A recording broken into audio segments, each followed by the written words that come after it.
Good morning, students. Today we are going to learning topic Unit 8 Biotechnology Principles and Process of Biotechnology. உயிர் தொழில்நுட்பவியல் நெறிமுறைகளும் செயல்முறைகளும். Okay. Chapter outline Development of Biotechnology, அதாவது உயிர் தொழில்நுட்பவியலோட வளர்ச்சி, methods of biotechnology, அதில் என்னென்ன methods இருக்குது அப்படின்னு சொல்லிட்டு, அட்வான்ஸ்மெண்ட்ஸ் இன் மாடர்ன் பயோடெக்னாலஜி, அதாவது பயோடெக்னாலஜியில் ஏற்பட்டுள்ள முன்னேற்றங்கள் என்னென்ன அப்படின்னு சொல்லிட்டு, டூல்ஸ் ஃபார் ஜெனடிக் இன்ஜினியரிங், அதாவது மரபு பொறியியலோட கருவிகள் என்னென்ன அப்படின்னு சொல்லிட்டு, மெத்தட்ஸ் ஆஃப் ஜீன் ட்ரான்ஸ்ஃபர், அதாவது மரபணு மாற்று முறைகள் என்னென்ன அப்படின்னு சொல்லி பார்க்கணும். ஸ்க்ரீனிங் ஃபார் ரீகாம்பினன்ட், மறு கூட்டுணவை, அதாவது எப்படி ஸ்க்ரீனிங் அப்படின்னா சலிக்கை அப்படின்னு Tamil meaning. Next transgenic plants are genetically modified crop, அதாவது மரபணு மாற்றமடைந்த தாவரங்கள் அல்லது மாற்றமடைந்த பயிர்கள். நெக்ஸ்ட்டு அப்ளிகேஷன் ஆஃப் பயோடெக்னாலஜி, உயிர் தொழில்நுட்பவியலின் பயன்பாடுகள். இதெல்லாம் இந்த சாப்டரில் நாம் பார்க்க போகிற topics. Okay, listen. Biotechnology is the science of applied biological process.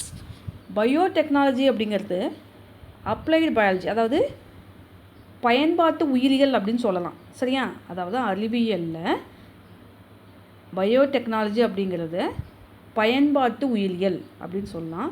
In other words, it is science of development and utilisation of biological process, forms and systems for the benefit of mankind and other life forms.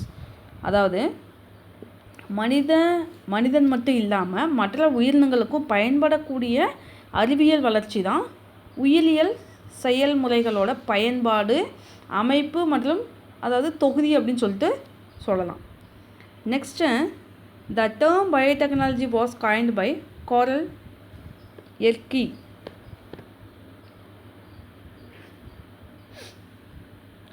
a Hungarian engineer in 1919 and has been extended to include any process in which organisms, tissues, cells, organelles or isolated molecules such as enzymes are used to convert biological or other raw materials to product of greater value. அதாவது 1919ஆம் ஆண்டு Hungarian, அதாவது நாட்டை சார்ந்த engineer யார் அப்படின்னா காரல் எர்கி அப்படிங்கிறவரால் இந்த biotechnology அப்படிங்கிற ஒரு வேர்டு வந்து உருவாக்கப்பட்டது. நெக்ஸ்ட்டு பயோடெக்னாலஜி அப்படிங்கிறது ஆர்கானிசம், அதாவது உயிரினங்கள், tissue, cells, next micro organisms அல்லது தனிமைப்படுத்தப்பட்ட மூலக்கூறுகள், அப்புறம் என்சைமு, நொதிகள், அப்புறம் இதெல்லாம் பயன்படுத்தி உயிரியல் அல்லது பல பிற மூலக்கூறுகளை அதிக மதிப்புடைய பொருட்களாக மாற்றக்கூடிய செயல்பாடுகளை உள்ளடக்கியது தான் பயோடெக்னாலஜி அப்படின்னு சொல்லலாம். நெக்ஸ்ட்டு, டெவலப்மெண்ட் ஆஃப் பயோடெக்னாலஜி, உயிர் தொழில்நுட்பவியலின் வளர்ச்சி அப்படின்னு பார்த்தோம் அப்படின்னா, biotechnology has developed by leaps and bounds during the past century and its development can be well understood under two main heads, namely conventional or traditional biotechnology and modern biotechnology. அதாவது கடந்த நூற்றாண்டுகளில் biotechnology உயிர் தொழில்நுட்பவியலில் அபரிவிதமான வளர்ச்சி அடைஞ்சிருக்கு. இந்த வளர்ச்சி வந்து வழக்கமான அல்லது பாரம்பரிய தொழில்நுட்பவியல் அப்படின்னு சொல்லலாம். அதாவது என்னது கன்வென்ஷனல் ஆர் ட்ரெடிஷ்னல் பயோடெக்னாலஜி அப்படிங்கலாம். நெக்ஸ்ட்டு மாடர்ன், அதாவது நவீன உயிர் தொழில்நுட்பவியல் அப்படின்னு சொல்லிட்டு என்னது 2 ஹெட்லைன்ஸில் இருக்குது. இப்போ ஃபஸ்ட்டு ஒன் வந்து கன்வென்ஷனல் ஆர் ட்ரெடிஷ்னல் பயோடெக்னாலஜி, வழக்கமான அல்லது பாரம்பரிய உயிர் தொழில்நுட்பவியல் அப்படின்னா என்ன? This is the kitchen technology developed by our ancestors and it is as old as human civilization. It uses bacteria and other microbes in the daily usage for preparation of dairy product like curd, ghee, cheese and in preparation of foods like idli, dosa, நான், bread and பீஸா. அதாவது என்ன அப்படின்னா, நம்மளோட மூதாதையர்களால் உருவாக்கப்பட்ட ஒரு சமையலறை தொழில்நுட்பம் தான் என்ன சொல்லலாம், இந்த கன்வென்ஷனல் மெத்தட் அப்படின்னு சொல்லலாம். ஏன் அப்படி சொல்கிறோம், இங்கே வந்து பாக்டீரியாக்களை வந்தோம், அதாவது பாக்டீரியாங்களையும் மைக்ரோப்ஸ் நுண்ணுயிர்களையும் பயன்படுத்தி, அதாவது என்னது தயிர், நெய், பாலாடை கட்டி, நெக்ஸ்ட்டு மில்க் ப்ராடக்ட், பால் பொருட்கள், அப்புறம் அதே மாதிரி இட்லி, தோசை, நான், ரொட்டி, பீட்சா போன்ற உணவுப் பொருட்களும் தயாரிச்சிருக்காங்க. This conventional biotechnology also extend to preparation of alcoholic beverage like beer, wine, etc. அது மட்டும் இல்லாமல் இந்த கன்வென்ஷனல் பயோடெக்னாலஜி யூஸ் பண்ணி ஒயின், பீர் போன்ற மதுபான தயாரிப்புகள்லையும் பயன்படுத்துகிறாங்க அப்படின்னு சொல்கிறாங்க. Next,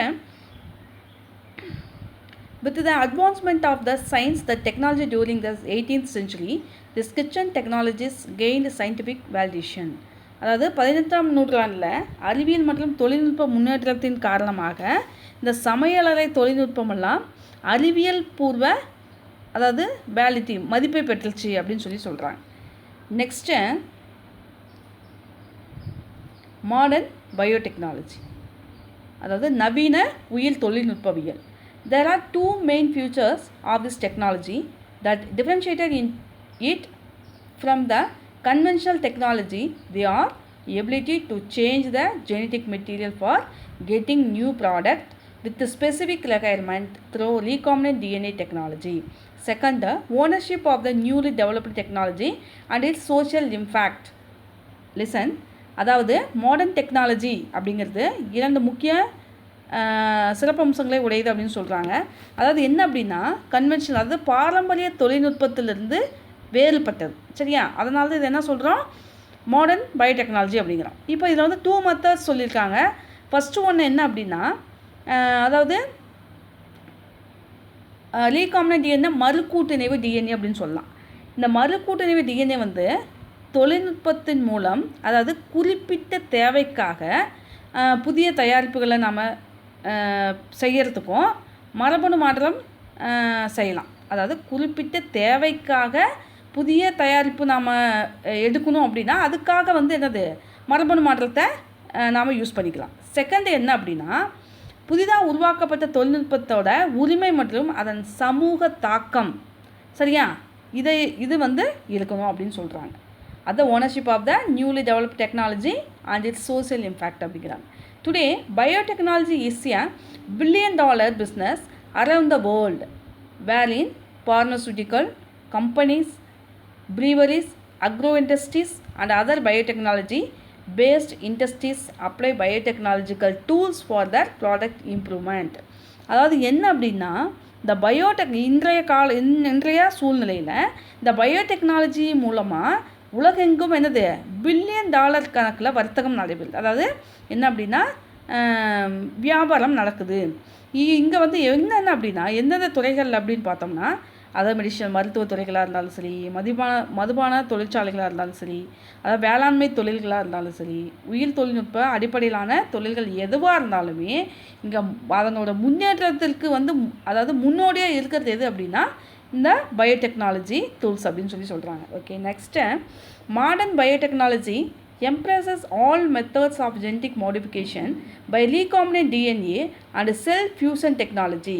The major focus of biotechnology are, அதாவது என்ன அப்படின்னா, இந்த மாடர்ன் பயோடெக்னாலஜி, அதாவது ரீகாம்பினன்ட் டிஎன்ஏ அப்படின்னு சொன்னோம் இல்லையா, ரீகாம்பினன்ட் டிஎன்ஏ மூலமாக மரபணு மாற்றம் மட்டுமல்லாமல், அதாவது செல் இணைவு தொழில்நுட்பத்தின் அனைத்து வழிமுறைகளிலும் இருக்குது. அதாவது செல் இணைவு, அதே ஃபியூசன் டெக்னாலஜி அப்படின்னு சொல்கிறாங்க. செல் ஃபியூசன் டெக்னாலஜி, செல்களை இணைக்கக்கூடிய வழிமுறைகளும் இதில் இருக்குது. இதில் வந்து நிறைய ஸ்பெஷல் கேரக்டர்ஸ் சொல்லியிருக்காங்க. ஃபர்ஸ்ட் ஒன் பார்த்தோம் அப்படின்னா ஃபெர்மெண்டேஷன், அதாவது நொதித்தல், for production of acid, enzyme, alcohols, antibiotics, fine chemicals, vitamins and toxins.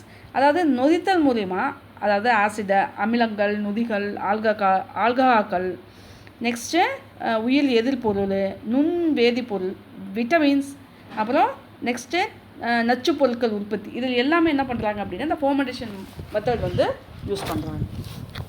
Next, biomass for bulk production of single cell protein, alcohol and biofuel. அதாவது என்ன அப்படின்னா உயிர் திரள், அதாவது என்ன சொல்கிறோம், பயோமாஸ் அப்படின்னு சொல்கிறோம். அதாவது ஒற்றை சிங்கிள் செல் புரோட்டீன், அதாவது ஒற்றை செல் புரதம், ஆல்கஹால் மற்றும் உயிர் எதிர்ப்பொருள் பெருமளவில் உற்பத்தி செய்வதற்கு இந்த பயோமாஸ் யூஸ் ஆகுது. நெக்ஸ்ட்டு என்சைம்ஸ் ஆஸ் பயோசென்சார்ஸ் இன் ப்ராசஸிங் இண்டஸ்ட்ரி. அதாவது என்சைம் நொதிகளை பதப்படுத்தும் தொழிற்சாலைகளில் உயிரி உணர்விகளாக செயல்படும், அதுதான் பயோசென்சார் அப்படிங்கிறாங்க. உயிரி உணர்விகளாக செயல்படுது. நெக்ஸ்ட்டு பயோஃபியூல், அதாவது எரிபொருளாக பயன்படுது. For production of hydrogen, alcohol, methane. அதாவது ஹைட்ரஜன், ஆல்கஹால், மீத்தேனெல்லாம் உயிரி எரிபொருள் உற்பத்தியில் பயன்படுது.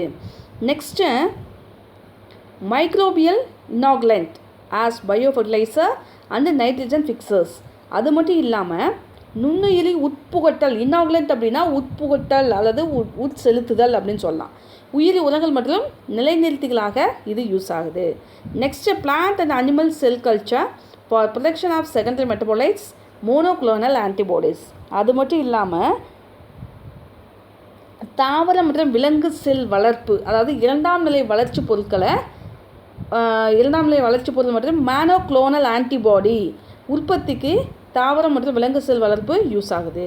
Next recombinant DNA technology for production of fine chemicals, enzymes, vaccine, growth hormones, antibiotics and interferon. அதே மாதிரி என்ன அப்படின்னா ரீகாம்பினன்ட் டெக்னாலஜி மறுகூட்டணிவு டிஎன்ஏ தொழில்நுட்பம் எதுக்கு யூஸ் ஆகுது அப்படின்னா நுண் வேதிப்பொருட்கள், அப்புறம் நொதிகள், தடுப்பூசிகள், இந்த வளர்ச்சி ஹார்மோன், நெக்ஸ்ட்டு உயிர் எதிர்ப்பொருள், இன்டர்ஃபெரான், இதனால் உற்பத்தியில் யூஸ் ஆகுது. Next process engineering tools of biotechnology is used for effluent treatment, water recycling. அதாவது செயல்முறை பொறியியல், அதுதான் ப்ராசஸ் இன்ஜினியரிங் சொல்லணும். நீர் மறுசுழற்சி மற்றும் கழிவுப் பொருட்கள் சுத்திகரிப்பில் பயன்படும் உயிர் தொழில்நுட்பவியல் கருவிகளின் பயன்பாடு வந்து துறையில் பயன்படுத்தப்படும் பொறியியல். அதாவது என்ன அப்படின்னா நீர் மறுசுழற்சி, அதாவது நெக்ஸ்ட்டு வேஸ்ட் வாட்டர், அதாவது கழிவுப் பொருட்களோட சுத்திகரிப்பில் இது யூஸ் ஆகுது. This unit will revolve the various aspect the modern biotechnology product and application. அதாவது என்ன அப்படின்னா இந்த லெசனில் நாம் பயோடெக்னாலஜியோட ஆஸ்பெக்ட், அதாவது என்ன அப்படின்னா சிறப்பு அம்சங்கள், அதில் உற்பத்தி செய்யக்கூடிய பொருட்கள், பயன்பாடு, இதை பற்றி பார்க்குறோம்.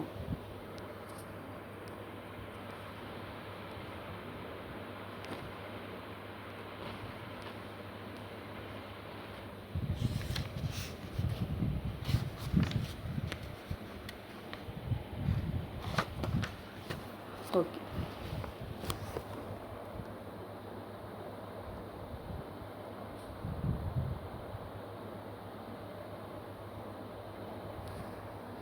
Next methods of biotechnology. அதாவது மெத்தட்ஸ் என்ன, பயோடெக்னாலஜியில் என்னென்ன மெத்தட்ஸ் இருக்குது அப்படின்னு சொல்லிட்டு ஃபஸ்ட்டு ஃபர்மெண்டேஷன் கொடுத்துருக்காங்க. அதாவது ஃபர்மெண்டேஷன் அப்படின்னா என்ன, நொதித்தல்.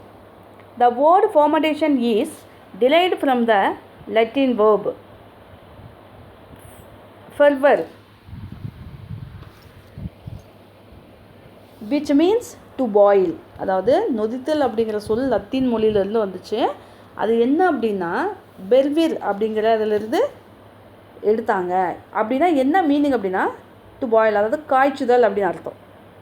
சரி, fermentation refers to the metabolic process in which organic molecules, normally glucose, are converted into acid, gases or alcohol in the absence of oxygen or any electron transport chain. அதாவது இந்த fermentation அப்படிங்கிறது வளர்சிதை மாற்ற செயலில் கரிம மூலக்கூறுகளை என்னவா, அதாவது ஏதாவது ஒரு எலக்ட்ரான் கடத்து சங்கிலி அல்லது ஆக்சிஜனேற்ற நிலையில் அமிலங்கள் அல்லது வாயுக்கள் அல்லது ஆல்கஹாலாக மாற்றுவது தான் என்ன சொல்கிறாங்க, ஃபர்மெண்டேஷன் அப்படின்னு சொல்கிறாங்க. Next the study of fermentation its practical uses is called zymology and originated in 1856 when French chemist Louis Pasteur demonstrated that fermentation was caused by yeast. அதாவது என்ன அப்படின்னா இந்த நொதித்தல் ஃபெர்மெண்டேஷன் அப்படிங்கிறது நடைமுறை பயன்பாடுகளை பற்றி படிப்பது. அதுக்கு தான் என்ன சொல்கிறாங்க, சைமாலஜி அப்படின்னு சொல்கிறாங்க. அது நொதித்தல் மற்றும் அவற்றின் நடைமுறை பயன்பாடுகளை பற்றி படிக்கக்கூடிய பிரிவு தான் சைமாலஜி அப்படின்னு சொல்கிறாங்க. இது 1856ஆம் ஆண்டு உருவாக்கப்பட்டுச்சு. இந்த ஆண்டில் வந்து பிரான்ஸ் நாட்டு வேதியியலர், அதாவது யார் அப்படின்னா லூயிஸ் பாஸ்டர் அப்படிங்கிறவர், ஈஸ்டினால், அதாவது நொதித்தல், ஈஸ்டில் வந்து நொதித்தல் நிகழ்ச்சி நடக்குது அப்படின்னு சொல்லிட்டு இவர் தான் கண்டுபிடிச்சார். Fermentation occurs in certain types of bacteria and fungi that require an oxygen-free environment to live. அதாவது என்ன அப்படின்னா, இந்த உயிர் வாழ ஆக்சிஜனற்ற சூழல் தேவைப்படும் போது சில வகை பாக்டீரியாங்களும் பூஞ்சைகளும் என்ன பண்ணும், நொதித்தல் நிகழ்ச்சியை மேற்கொள்ளுது அப்படிங்கிறாங்க. The process of fermentation are valuable to the food and beverage industries with the conversion of sugar into ethanol to produce alcoholic beverage, the release of carbon dioxide by yeast used in the leavening of bread and with the production of organic acid to preserve and flavor vegetables and dairy products. அதாவது இங்கே alcohol, அதாவது பானங்களை உருவாக்க சர்க்கரை கரைசல் வந்து எத்தனாலாக மாறுறது. Next ரொட்டிகளை வந்து உப்பை செய்யறதுக்கு, அதாவது பருமன் ஆகிறதுக்கு என்னது, ஈஸ்டால் வெளியிடக்கூடிய கார்பன் டை ஆக்சைடு யூஸ் ஆகுது. நெக்ஸ்ட்டு வெஜிடபிள், காய்கறிகள் மற்றும் பால் சார்ந்த பொருட்கள் எல்லாம் பாதுகாக்கிறதுக்கும், நெக்ஸ்ட்டு அதுக்கு நறுமணம், அதாவது மணமூட்டவும் கரிம வளங்கள் உற்பத்தியிலையும் இது யூஸ் ஆகுது. நெக்ஸ்ட்டு பயோ ரியாக்டர், அதாவது ஃபெர்மெண்டர் அப்படின்னு சொல்லலாம், நொதிக்கலன். Bioreactor is a vessel or a container that is designed in such a way that it can provide an optimum environment in which microorganisms or the enzymes interact with a substrate to produce the required product. அதாவது உயிரி வினைகள் அப்படின்னா என்ன, அதாவது bioreactor அப்படின்னா என்னன்னா, அதாவது ஒரு பாத்திரம் அல்லது ஒரு கொள்கலன் அப்படின்னு சொல்லலாம், அதுதான் நொதிக்கலன் அப்படின்னு சொல்கிறோம். இது என்ன பண்ணுது அப்படின்னா, வினைப்படு பொருள்னால் என்ன சொல்லலாம், அதாவது ஆப்டிமம் என்விரான்மெண்டலில், அதாவது ஆப்டிமம்னா என்னது,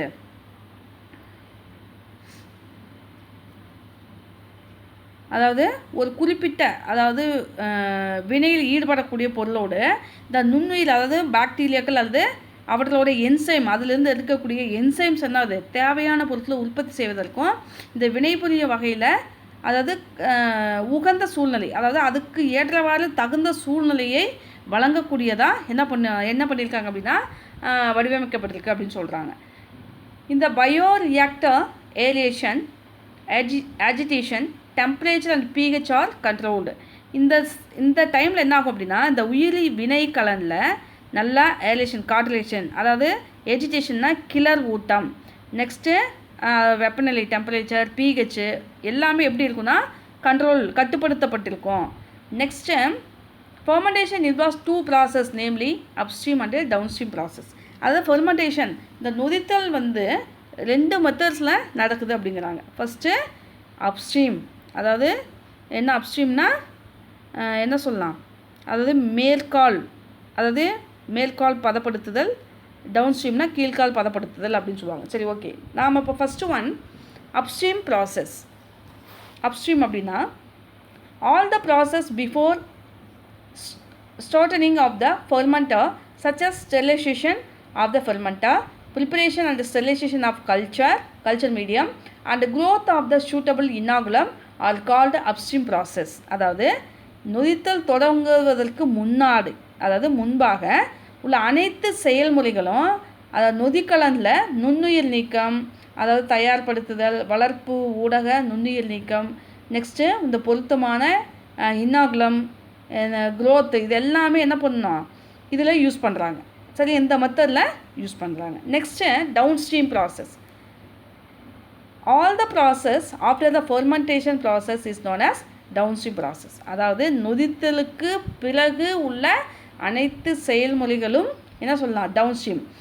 அதாவது அப்ஸ்ட்ரீம் அப்படின்னா நொதித்தல் தொடங்குவதற்கு முன்னாடி நடக்கக்கூடிய நிகழ்ச்சி எல்லாமே என்ன சொல்லலாம் அப்ஸ்ட்ரீம் அப்படிங்களா. ஆனால் இங்கே வந்து என்னது டவுன் ஸ்ட்ரீம்னா நொதித்தலுக்கு அப்புறமா நடக்கக்கூடிய அனைத்து செயல்முறையுமே என்ன சொல்லலாம் டவுன் ஸ்ட்ரீம் அப்படின்னு சொல்லலாம். This process includes distillation, centrifuging, filtration and solvent extraction. Mostly this process involves the purification of the desired product. அதாவது என்ன அப்படின்னா,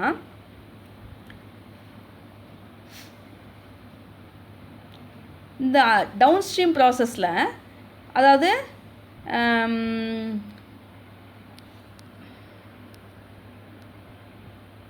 டிஸ்டிலேஷன், அதாவது வாழை வடித்தல் அப்படின்னு சொல்லுவாங்க. சென்ட்ரிஃபியூஜிங், அதாவது என்ன அப்படின்னா மைய விலக்கல், அதாவது விசை அப்படின்னு சொல்லுவாங்க. நெக்ஸ்ட்டு அதுக்கு வந்து உட்படுத்துதல். சரியா? நெக்ஸ்ட்டு என்னது வடிகட்டுதல், அப்புறம் கரைப்பான், அதாவது சால்வெண்ட் மூலிமா பிரித்து எடுக்கிறது, இதெல்லாமே இருக்குது. பெரும்பாலும் என்ன பண்ணுவாங்க, இந்த செயல்முறை வந்து விரும்பப்படும் விளைபொருளின் அதாவது என்ன அப்படின்னா நமக்கு எந்த பொருள் வேணுமோ, சரியா, எந்த ப்ராசஸ் மூலிமா நமக்கு தேவையானது வேணுமோ அந்த மெத்தட்ஸ் வந்து இதில் யூஸ் பண்ணிக்கலாம் அப்படின்னு சொல்கிறாங்க. சரியா? இதுதான் பயோ ரியாக்டர், அதாவது நொதிக்கலன், அதாவது உயிரி உலைக்கலன் அப்படின்னு சொல்லுவாங்க. சரியா? நெக்ஸ்ட்டு பாருங்கள், ப்ரொசீஜர் ஆஃப் ஃபர்மெண்டேஷன், அதாவது நொதித்தல் செயல்முறை எப்படி அப்படின்னா, ஃபஸ்ட்டு பாருங்கள், depending upon the type of product bioreactor is selected. உற்பத்தி பொருளை வந்து சார்ந்து இந்த உயிரி வினைக்கலனை நாம் தேர்ந்தெடுக்கணும், உற்பத்தி பொருளுக்கு சார்ந்து. Next, a suitable substrate in liquid medicine is added at a specific temperature, pH and then diluted.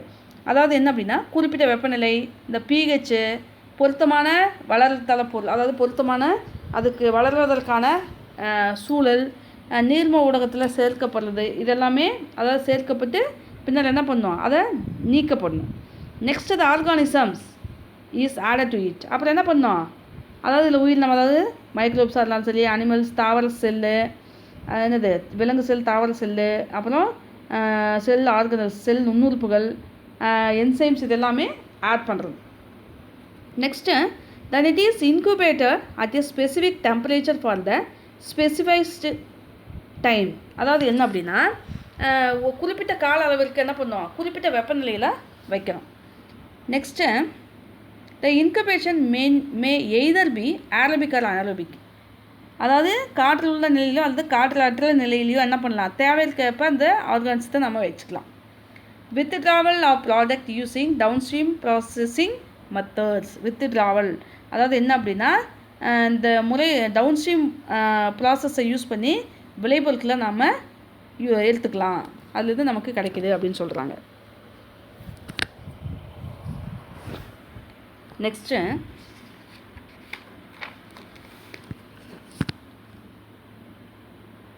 application of fermentation in industries.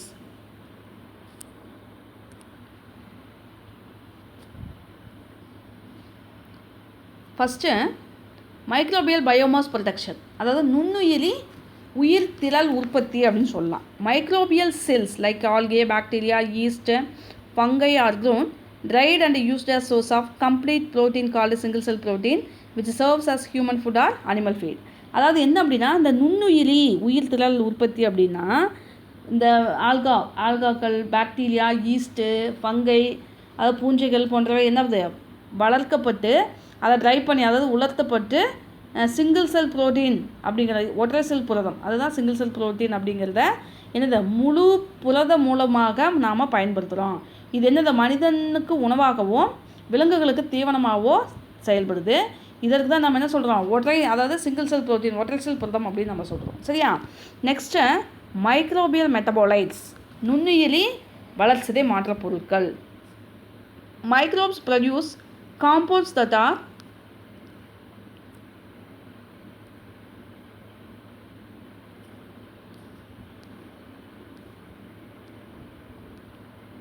very useful to man and animals. அதாவது என்ன அப்படின்னா, இந்த நுண்ணுயிர்கள் எல்லாமே மனிதன் மற்றும் விலங்குகளுக்கு பயனுள்ளதாக இருக்குது அப்படின்னு சொல்கிறாங்க. This compounds called metabolites can be grouped into two categories. இந்த பொருட்கள் எல்லாமே என்னது வளர்சிதை மாற்ற பொருட்கள் அப்படின்னு நம்ம சொல்லலாம். இது 2 பிரிவுகளாக பிரிச்சிருக்காங்க. பிரைமரி மெட்டபாலைட்ஸ், ஃபஸ்ட்டு முதல் நிலை வளர்சிதை மாற்ற பொருள் அப்படின்னா என்ன, metabolites produce for the maintenance of the life process of microbes are known as primary metabolites. Example ethanol, citric acid, lactic acid, acetic acid. அதாவது இந்த நுண்ணுயிர்களோட செயல்முறைகளை நம்ம பராமரிப்பதற்காக உற்பத்தி செய்யக்கூடிய முதல்நிலை பொருள் தான் நம்ம என்ன சொல்கிறோம், அதாவது பிரைமரி மெட்டபாலைட்ஸ் அப்படின்னு சொல்கிறோம். அதாவது ethanol, citric acid, lactic acid, acetic acid இதெல்லாம். நெக்ஸ்ட்டு செகண்டரி மெட்டபாலைட்ஸ், இரண்டாம் நிலை வளர்சிதை மாற்ற பொருள் அப்படின்னா என்ன? Secondary metabolites are those which are not required for the vital life process of microbes but have value added nature. This include antibiotics. Example, அதாவது amphotericin B, Streptomyces nodosus. Next Penicillium chrysogenum. Next Streptomyces griseus. Next tetracycline, Streptomyces aureofaciens. Next alkaloids, toxic pigment, vitamin etc. அதாவது இந்த secondary மெட்டபாலைட்ஸில் microbes எல்லாம் முக்கிய அதனோட life அதாவது வாழ்க்கை செயல்முறைக்கு தேவையில்லை, ஆனால் அதனோட மதிப்பு கூட்டும் தன்மை உடையது. ஆனால் அதனோட செயல்பாடுகளுக்கு தேவையில்லை, ஆனால் அதனோட மதிப்பு கூட்டு தன்மை உடையதாக இருக்கும். நெக்ஸ்ட் இதில் வந்து உயிர் எதிர்பொருட்கள்லாம் இருக்குது. அதுக்கு எக்ஸாம்பிள் என்ன சொல்லியிருக்காங்க? ஆம்போடெரிசின் பி சொல்லியிருக்காங்க. நெக்ஸ்ட்டு பென்சிலின், அப்புறம் ஸ்ட்ரெப்டோமைசின், டெட்ராசைக்ளின், அல்கலாய்டு, அப்புறம் நெக்ஸ்ட்டு நச்சு நிறமிகள், விட்டமின்ஸ் இதெல்லாம் இருக்குது. நெக்ஸ்ட்டு மைக்ரோபியல் என்சைம்ஸ், அதாவது நுண்ணுயிர் நொதிகள் அப்படின்னு சொல்லலாம். when microbes are cultured they secrete some enzymes into the growth media. The enzymes are industrially used in detergent, food processing, brewing and pharmaceuticals. Example, protease, amylase, isomerase and lipase. அதாவது நுண்ணுயிர்களை வளர்க்கும்போது அது வளர்ப்பு ஊடகத்தில் சில நொதிகள்லாம் சுரக்க செய்யுது. இந்த நொதிகள் வந்து என்னது? சோப்பு, அப்புறம் ஃபுட்டு என்னது, உணவு பதப்படுத்துதல், மதுபானம், நெக்ஸ்ட்டு இந்த மருத்துவ துறைகளில் பயன்படுத்தப்படுது. இதுக்கு தான் என்னது? புரோட்டியேஸ், அமைலேஸ், ஐசோமரேஸ், லிபேஸ் போன்றவையெல்லாம் என்னது? இந்த இண்டஸ்ட்ரியிலாம் யூஸ் ஆகுது. Next bio conservation, bio transformation or modification of the substrate. அது உயிர்சார் மாற்றம் அல்லது உயிர்சார் வேதி மாற்றம் அல்லது தளப்பொருள் மாற்றம் இதெல்லாம் சொல்லலாம்.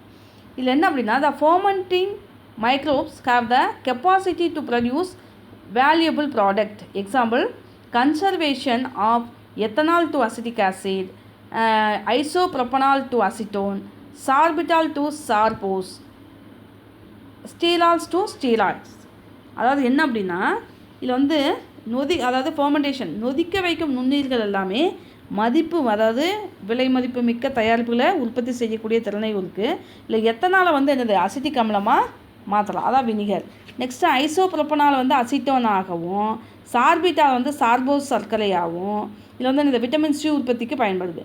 நெக்ஸ்ட்டு ஸ்டீராலில் வந்து ஸ்டீராய்டாகவும் மாற்ற இந்த ஃபர்மெண்டேஷன் ப்ராசஸ் யூஸ் ஆகுது.